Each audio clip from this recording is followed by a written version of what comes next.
کہ گاؤں سے آپ ایبٹ آباد کیسے شفٹ ہوئی، اس کے کیا محرکات تھے، کیا وجہ بنی، اور یہاں آپ نے ایبٹ آباد کو کیسا پایا؟ سب سے پہلی بات تو یہ کہ ہم گاڑی میں آئے تھے. اب میں اتنے پرانے وقتوں کی تو ہوں نہیں کہ میں آپ کو کہوں کہ میں پہاڑوں سے چل کے آئی تھی. نہیں، ایسا نہیں تھا. ہم گاڑی میں آئے تھے. میرا مقصد ہم اپنے ساز و سامان کے ساتھ ہم شفٹ ہوئے. ماشاء اللہ پٹھان ہے تو آپ نے تو ساز و سامان بھی آپ کا تھوڑا تو نہیں ہوتا پٹھانوں کا. ایسا ہی ہے، ایسا ہی ہے بالکل. اچھا مجھے یہ بتائیں، لوگ گورنمنٹ سیکٹر میں جاب کے لیے مطلب بھاگے پھرتے ہیں اور کوشش کرتے ہیں کہ جاب ہو جائے، کسی بھی محکمے میں گورنمنٹ سیکٹر میں جاب ہو جائے. کیا یہ پاگل پن نہیں ہے کہ آپ نے جاب چھوڑ دی؟ ہم پٹھان ہیں. آپ پٹھان اس کا مطلب میں یہ سمجھو کہ آپ کا دماغ کم چلتا ہے. آپ کہہ سکتے ہیں، ساری دنیا کہتی ہے، آپ بھی کہہ لیں. السلام علیکم ناظرین، میں ہوں آپ کا ہوسٹ سید نوید حسین شاہ کاظمی. آپ دیکھ رہے ہیں وائس آف یوتھ، آپ کا اپنا چینل. ناظرین، آج ہمارے ساتھ موجود ہیں انم اقبال، جو کہ کسی تعارف کی محتاج نہیں ہے. ایک ابھرتا ہوا ستارہ جو نوجوانوں کے لیے ایک موٹیویشن ہے. جس علاقے سے یہ تعلق رکھتی ہیں ایک متوسط علاقہ ہے جہاں آج بھی لڑکیوں بچیوں کی تعلیم کو معیوب سمجھا جاتا ہے. ایک وائس اوور آرٹسٹ ہے، اینکر ہے، ہوسٹ ہیں اور سوشل موبلائزر ہیں. آئیے سنتے ہیں ان کی کہانی انہی کی زبانی. السلام علیکم انم، کیسی ہیں آپ؟ وعلیکم السلام، میں ٹھیک ہوں. آپ ٹھیک ہیں؟ الحمدللہ ٹھیک ٹھاک. انم، سب سے پہلے ہمارے ناظرین کو آپ اپنا مختصر سا تعارف کروا دیں. میرا نام انم اقبال ہے اور میں ایک انٹرنیشنل آرگنائزیشن میں ایز اے سوشل موبلائزر کام کر رہی ہوں. ماشاءاللہ، زبردست. اچھا انم، آپ کی ایجوکیشن کیا ہے؟ کیا ایجوکیشن ہے آپ نے جو حاصل کیا آپ نے؟ میں پرائمری پاس ہوں. پرائمری پاس؟ جی. اس کی کیا وجہ ہے، آپ پرائمری تک صرف پڑھی ہیں؟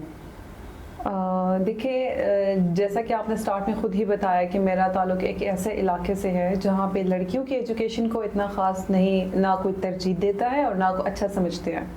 تو ساتھ میں یہ تھا کہ میرے پیرنٹس بھی مجھے نہیں الاؤ کر رہے تھے اس ٹائم پہ کہ میں پڑھوں، کیونکہ ہمارا اسکول بہت دور تھا ہمارے گھر سے. اچھا اچھا. اور بچیوں کے لیے نہیں ٹھیک سمجھتے وہ لوگ. لیکن ابھی اس ٹائم پہ تو تعلیم وہاں پہ بہت عام ہو گئی ہے، لوگ بہت ماڈرن ہو گئے ہیں ہر چیز کو لے کے. اچھا مجھے یہ بتائیں کہ آپ نے اگر پرائمری تک تعلیم سے حاصل کی ہے تو آپ آج اس سٹیج پہ، اس مقام پہ کس طرح پہنچی ہیں؟ یہ تو تعلیم کے بغیر مشکل لگتا ہے.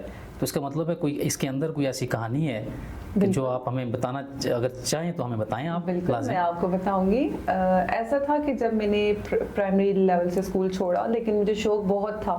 میرے ذہن میں ہمیشہ یہ ہوتا تھا کہ میں نے پڑھنا ہے، میں نے پڑھنا ہے، میں نے کچھ بننا ہے، میں نے اپنا نام بنانا ہے. مجھے نہیں پتا تھا کہ میں یہاں تک آؤں گی، لیکن بس ذہن میں ایک بات تھی کہ انم تم کر سکتی ہو، اور میں نے کیا. ماشاءاللہ، زبردست. اچھا یہ جو آپ نے پڑھائی کی، آپ نے پرائمری چھوڑی، اس کے بعد آپ نے دوبارہ فردر جو اسٹڈی کی، وہ کتنا ٹائم آپ کا اس کے دوران جو آپ نے ضائع ہوا آپ کا ٹائم، اس گیپ میں آپ کیا کرتی رہی ہیں یا کیا کیا آپ نے؟ اس میں میری زندگی کے 3 سال ویسٹ ہوئے. لیکن وہ 3 سال بھی میری کوشش تھی کہ میں کسی طرح اپنے پیرنٹس کو کنونس کروں کہ بھئی مجھے الاؤ کرے آگے پڑھنا، میں نے کرنا ہے. کیونکہ میرے باقی جو کزنس ہیں یا جو باقی فیملی ہے وہ سب اسلام آباد میں تھے، تو ان کو دیکھا دیکھی میرا دل کرتا تھا کہ میں پڑھوں، لیکن مسئلہ یہ تھا کہ میں رہتی وہاں تھی، تو اس وجہ سے. لیکن ان 3 سالوں کو بھی میں نے ویسٹ نہیں ہونے دیا. میں نے چھوٹے چھوٹے اسکولز میں جا کے جاب کی، کیونکہ ایج بھی بہت کم تھی اور پرائمری تک میری پڑھائی تھی. تو کانفیڈنس دیکھ کے اور ہمارا جو اردو کا جو اسپوکن جو ہمارا ہے اس کو دیکھ کے وہ ہمیں رکھتے تھے. ٹرانسفر کروائی، پھر ہم شفٹ ہوئے، ہم یہاں آئے اور ہم نے یہاں پہ اپنی زندگی اسٹارٹ. زبردست. اچھا مجھے یہ بتائیں انم، جب آپ یہاں پہ شفٹ ہو گئی، ظاہر ہے یہاں پہ تو ایبٹ آباد میں اخراجات بھی بہت زیادہ ہوئے ہوں گے آپ کے، پھر سیٹل ہونے میں بھی ٹائم لگتا ہے، تو ان اخراجات کو مینیج کرنے کے لیے پھر آپ نے کیا کیا؟ دیکھیے یہ بہت آبویس سی بات ہے کہ جب آپ اپنا گھر، اپنا گاؤں، اپنی جگہ سب سیٹ اپ چھوڑ کے آتے ہیں اور نئی جگہ میں آپ کو ایڈجسٹ ہونے میں بہت ٹائم لگتا ہے. ایسا ہی ہے. تو جب میں یہاں آئی اور جب میں نے ساری چیزوں کو دیکھا، میں نے فوکس کیا ہر چیز پہ، تو مجھے لگا کہ بھئی ایک اکیلی میری مدر کی سیلری پہ جو نہیں ہوگا. پھر جو میرا اپنا شوق تھا، جو میرے اپنے مائنڈ میں تھا، اس کو تو میں نے رکھا ہی، اس کو میں نے کسی بھی اسپاٹ پہ نہ اسکپ نہیں کیا بیچ میں. اب مطلب میں اپنی ایجوکیشن کی بات کر رہی ہوں، ایجوکیشن کو میں نے رکھا ہر حال میں. لیکن ساتھ میں مجھے جہاں بھی کسی نے بتایا کہ بھئی وہاں پہ جاب ہے آپ اپلائی کریں، تو میں نے فوراً اپنی CV دی اور میں نے اپلائی کیا. بہت زبردست. اچھا آپ نے بات چل رہی تھی کہ گورنمنٹ سیکٹر بھی میرے خیال سے آپ نے وہاں پہ بھی کام کیا. جی بالکل. 2019 میں میری مدر کو کسی نے بتایا, when I was in اسلام آباد, میں نانو کے پاس ہوتی تھی زیادہ, میری ماما کو کسی نے بتایا کہ گورنمنٹ سیکٹر میں جابز آئی ہوئی ہیں, آپ انم کے لیے اپلائی کریں. وہ بھی اچھا. ایبٹ آباد آ کے نا سب سے جو بڑا بینیفٹ مجھے ہوا کہ میں نے یہاں پہ ڈفرینٹ کورسز کیے, بہت زبردست, جاب بھی کی, پڑھائی بھی کی, ساتھ میں میں نے اپنے کورسز بھی کیے ڈفرینٹ اکیڈمیز میں. میں نے بہت ٹائم ضائع نہیں کیا. نہیں کچھ بھی میں نے اپنا کوئی بھی ٹائم اسکپ نہیں کیا بیچ میں. پھر گورنمنٹ کا بتایا کسی نے, ہاں میری مما نے سارے ڈاکومنٹس میری سی وی, میری ساری اسناد جو تھی وہ بنڈل کر کے بھجوا دی ان کو. اور مزے کی بات ہے کہ انہوں نے مجھے انٹرویو کال دی تھی کہ آپ آ کے انٹرویو دے دیں. لک تھی آپ کی بہت اچھی. And it was so shocking for all of us کہ بہت شارٹ ٹائم میں یہ سب کچھ ہوا. اور میں ہوں بھی بہت چھوٹی, اس ٹائم بہت چھوٹی تھی 2019 میں. اور گورنمنٹ جاب ہونا مطلب امپاسبل سی بات تھی, امپاسبل لوگ اس کے لیے باتیں ہیں, امپاسبل سی بات تھی. لیکن یہاں پہ پھر میں کہوں گی کہ میری مدر کی, میری فادر کی دعاؤں نے میرا ساتھ دیا, اور اس میری اپنی لک تھی. لک بہت کم تھی, دعائیں بہت زیادہ تھی. اچھا مجھے یہ بتائیں, لوگ گورنمنٹ سیکٹر پہ جاب کے لیے مطلب بھاگے پھرتے ہیں اور کوشش کرتے ہیں کہ جاب ہو جائے, کسی بھی محکمے میں گورنمنٹ سیکٹر میں جاب ہو جائے. کیا یہ پاگل پن نہیں ہے کہ آپ نے جاب چھوڑ دی؟ ہم پٹھان ہیں. آپ پٹھان, اس کا مطلب میں یہ سمجھوں کہ آپ کا دماغ کم چلتا ہے. آپ کہہ سکتے ہیں, ساری دنیا کہتی ہے, آپ بھی کہہ لیں. اچھا مجھے یہ بتائیں, چلیں یہ تو ایک اس طرح کی بات ہوگی. مجھے یہ بتائیں, یہ جاب چھوڑنے کے بعد گورنمنٹ سیکٹر میں, اس کے بعد پھر آپ نے آگے کیا کیا فردر, اور کیوں چھوڑی, یہ جاب چھوڑنے کی کیا وجہ بنی؟ میں آپ کو بتاتی ہوں. میں نے جہاں پہ میں تھی, میں نے وہاں سے بھی بہت کچھ سیکھا.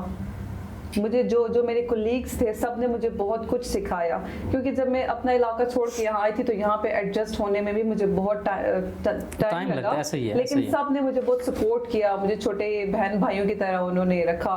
اور لیکن چھوڑنے کی وجہ یہ تھی کہ میں نے یہاں تک آنا تھا, لیکن یہاں میں نے رکنا نہیں تھا, آگے نکلنا, بیٹر اپرچونٹی. بہت زبردست. میرے کان ہمیشہ اس چیز کے لیے کھڑے ہیں اسٹل کھڑے ہیں کہ کوئی اگر اچھی اپرچونٹی ہے. جی ابھی جو میں کر رہی ہوں, اگر مجھے اس سے بہتر بھی آپشن ملا آپ جائیں گے, اویل کریں گے انشاءاللہ. اچھا مجھے یہ بتائیں کہ گورنمنٹ سیکٹر کی جاب اور یہ جو ابھی جو آپ پرائیویٹ جاب کر رہی ہیں, اس میں کیا فرق ہے جو آپ نے مطلب آپ وہاں سے چھوڑ کے یہ کی آپ نے جاب؟ ایک تو یہ کہ مینٹلی پیس ہے, زبردست. سب سے بڑی بات یہ ہوتی ہے کہ مینٹلی پیس ہے. اور دوسرا یہ کہ میری ڈی سی لیول کی میٹنگز ہوتی ہیں, میرے ڈی ایچ او لیولز کی میٹنگ ہوتی ہیں, میری پبلک ریلیشنز کے بڑے بڑے ڈاکٹرز کے ساتھ میری میٹنگز ہوتی ہیں.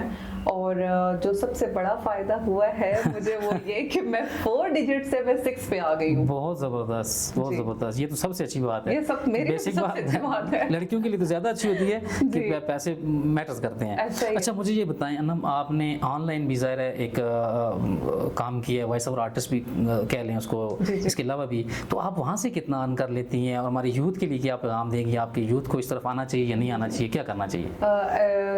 جو آپ نے بتایا کہ میں وائس آرٹسٹ ہوں, میں اینکر بھی رہی ہوں, میں ہوسٹنگ بھی میں نے کی ہے بیچ میں, تو اس کا لیکن ابھی جو میں جس جاب میں ہوں نا, اس سے مجھے بہت بزی رکھا ہوا ہے. بہت میرا مطلب میرا ویکینڈ جو ہے نا وہ سارا کام میں نکلتا ہے. تو جو میرا آن لائن ورکنگ کا تھا اس کو میں نے ابھی بالکل سائڈ پہ رکھا ہوا ہے, بالکل مطلب شغل میں لے کے اس پہ. کتنا ارن کر لیتی ہیں, ہمیں کچھ تھوڑا سا؟ Almost 40 to 50. 40-50 روپے بس کر دیں, 40-50 ہزار کی بات کر رہی ہوں. اچھا آپ نے 40-50 طرح بولے, 40-50 تو میں سمجھا 40-50 کی بات کر رہی. اتنے پیسے کما سکتی ہیں آپ آن لائن؟ Obviously. ماشاءاللہ, بہت زبردست, اور بہت خوشی ہوئی مل کے.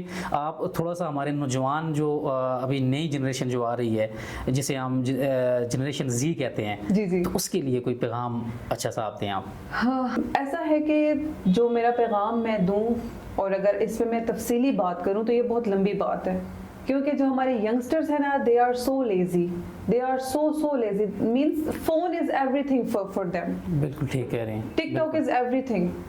یہاں پہ بیٹھ کے وہ اپنا بے حد والا ٹائم ویسٹ کر رہے ہیں. اور جو آنیسٹلی میں اگر بولوں تو میرا جو اسپیشلی پیغام ہے وہ لڑکیوں کے لیے ہے کہ لڑکیاں اپنا ایک ایم رکھیں, ہوپ نہ چھوڑیں, زبردست, ٹھیک ہے, بہت اپنی اسٹرگل جاری رکھیں اور اپنے ذہن میں رکھیں کہ میں جس چیز کے میں نے خواب دیکھے ہیں نا وہ مجھے ملنا ہے, اور اس کے لیے میں نے کیا کیا کرنا ہے, اس کے لیے میں نے کیا کچھ فیس کرنا ہے, اس کے لیے وہ اپنے آپ کو تیار رکھیں. بہت زبردست, ٹھیک ہے, بہت زبردست. کیونکہ جب ایک لڑکی گھر سے باہر نکلتی ہے نا تو اس کو بہت کچھ دیکھنا پڑتا ہے, بہت کچھ سننا پڑتا ہے, اور بہت کچھ وہ فیس کرتی ہے. ایسی بہت سی چیزیں, بہت سی باتیں میں خود پہ فیس کرتی ہوں جو میں گھر جا کے نا بالکل اسمائلی فیس کے ساتھ اپنے گھر والوں کو پھر اپنا وہ دیتی ہوں ٹائم. بہت زبردست, ٹھیک ہے. تو ایسی بہت ساری چیزیں ہوتی ہیں, اور جب آپ کے نام کے ساتھ لگتا ہے نا کہ اسٹرگلنگ بندہ ہے, پھر وہ اسٹرگل میں ہر طرح کی بات آتی ہے.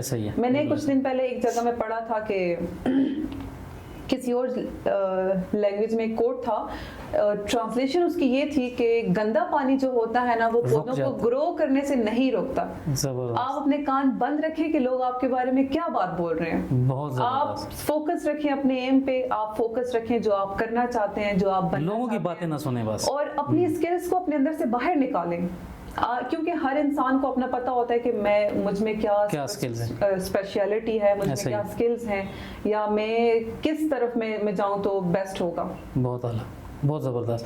اور وائس آف یوتھ کے بارے میں آپ کیا کہنا چاہیں گے؟ وائس آف یوتھ کا بہت بہت شکریہ, آپ کا بہت بہت شکریہ نوید صاحب. آپ نے مجھے موقع دیا کہ میں اپنا پیغام بچوں کو دوں, بچیوں کو دوں, ان سے میں بات کروں, اور اپنی سٹوری شیئر کرنے کا مجھے بہت ارمان تھا کہ میں بچوں کو بتاؤں کہ میں نے اپنی ایج کے ایسے بچے بھی دیکھے ہیں نا کہ جن کو ہر چیز تھالی میں ملتی ہے, لیکن میں نے ہر چیز کو حاصل کرنے کے لیے بہت محنت کی ہے, بہت محنت کی ہے. اللہ پاک آپ کو اور بھی کامیابیاں دیں, ہماری دعا ہے, ہم دعا گو ہیں. ناظرین, یہ تھی ہمارے ساتھ انم اقبال, جن کی سٹوریز آپ نے سنی. امید کرتا ہوں کہ آپ کے لیے ایک موٹیویشن ہوگی, ہماری یوتھ کے لیے موٹیویشن ہوگی کہ انہوں نے ہر مشکل کو سہا اور اس کو برداشت کیا اور آگے بڑھنے کی اپنی صلاحیت کو اجاگر کیا اور آگے نکلی. آج یہ الحمدللہ ایک اچھے سٹیج پہ ہیں, اور اللہ ان کو اور ترقی دے. میں اجازت چاہوں گا آپ سے. والسلام.